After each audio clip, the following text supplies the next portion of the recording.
So how do you avoid scammy clients?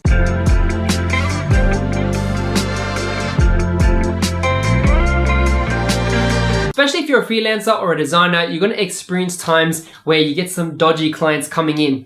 You always want to make sure that you're attracting the right clients and clients that are trustworthy, that are relatable to work with, that are personable, that actually want to add value to their business and that care about design. And you don't just want to work with anyone. So to avoid these dodgy scammy clients, because we may experience them here and there, we want to avoid it at all costs. We have to spot the red flags. So you want to identify the red flags at the first meeting or at the first questionnaire at the beginning of the project, not halfway through. Because if you start the project and then you realize the client's not responding to your emails or your calls, you can't get in contact with him, he's not paying, then you're going to start getting frustrated. So you're going to spot these red flags and identify the issues that you see. For example, if I have a questionnaire on my contacts page and maybe I have about 10 questions and maybe they go in and only fill about 2 or 3 questions and they put like a tiny bit of like information, that's a red flag.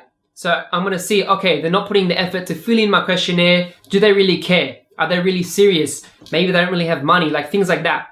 And especially if it's about money, maybe they get a bit weird when you start talking about money up front, and maybe they just start saying, oh, can I get a discount?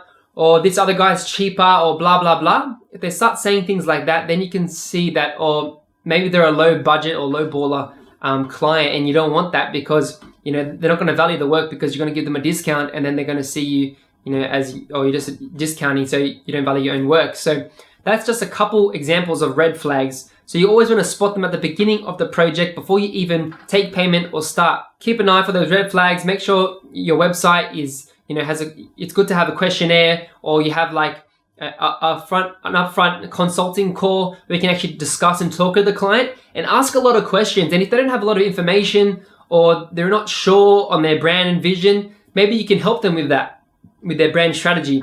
But other times, maybe they're just like, they're at a stage where they're not ready to do design, or their business is literally not even started yet and they're just like dabbling and they just have some thoughts or an idea, but they're actually not, it hasn't manifested yet into a starting stage. So you got to ask yourself these questions and be aware, be alert. And if there's red flags, run from the client. You'll get another client. You can say no because you can always say yes to better opportunities down the line. Hope this was helpful, guys. Let me know in the comments below what type of videos you want to see. Don't forget to hit that like button because it really helps me out. And don't forget to subscribe for more content every week.